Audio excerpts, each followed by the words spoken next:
want to talk about Vladimir Putin. I want to describe to this chamber a bipartisan victory that together we won.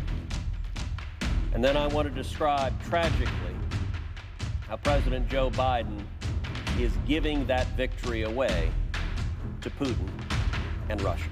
I worked on bipartisan legislation along with Senator Jeanne Shaheen, Democrat from New Hampshire. And we introduced bipartisan sanctions legislation designed to stop the Nord Stream 2 pipeline. But Germany is totally controlled by Russia because they were getting from 60 to 70% of their energy from Russia and a new pipeline.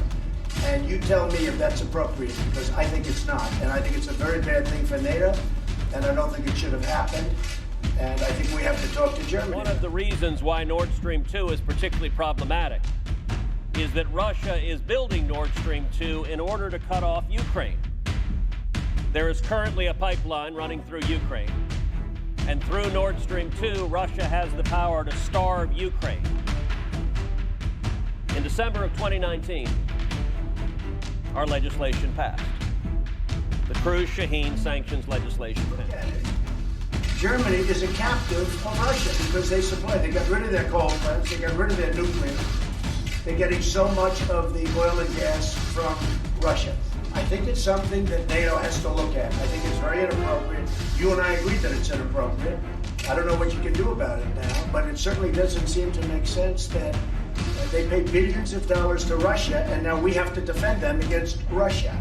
On top of that, Germany is just paying a little bit over 1%, whereas the United States, in actual numbers, is paying 4.2%. Stoltenberg said NATO should focus for now on reaching the 2% goal by 2024, something just 5 of the 29 nations have done. The U.S. is at 3.5%, $685 billion last year.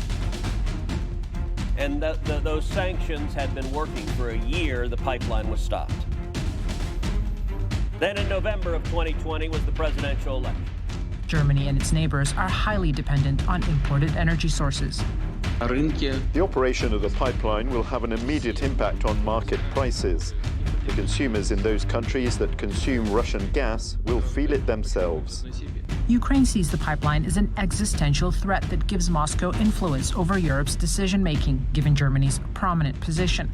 But the Biden administration insists that's not the case and has already waived sanctions on the company behind the pipeline. Germany will become totally dependent on Russian energy if it does not immediately change course. Here in the Western Hemisphere, we are committed to maintaining our independence from the encroachment of expansionist foreign powers.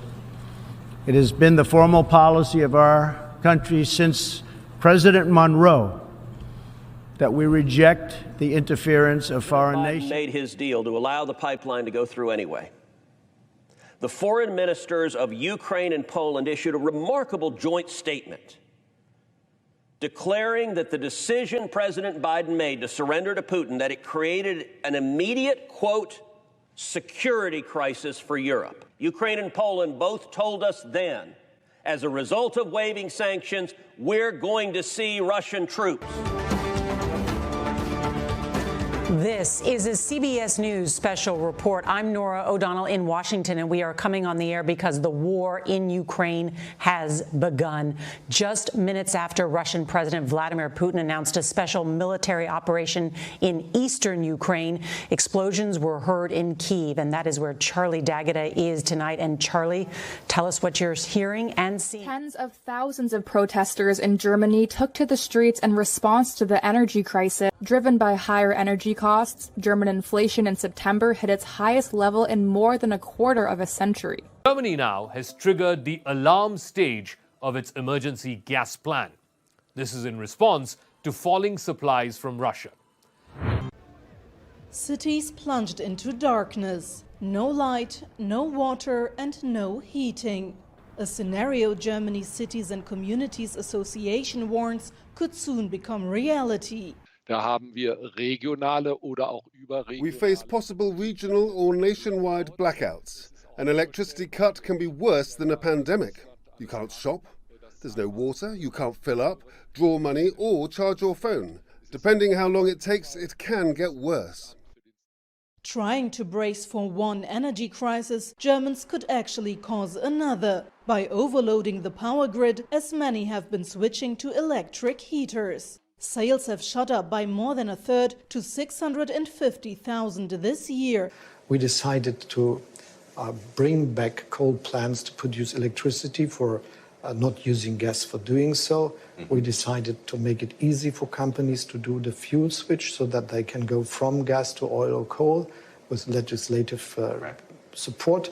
And we decided that the two nuclear plants in the south of Germany could continue to produce electricity in January, February, March if necessary. You're fired. Get out of here.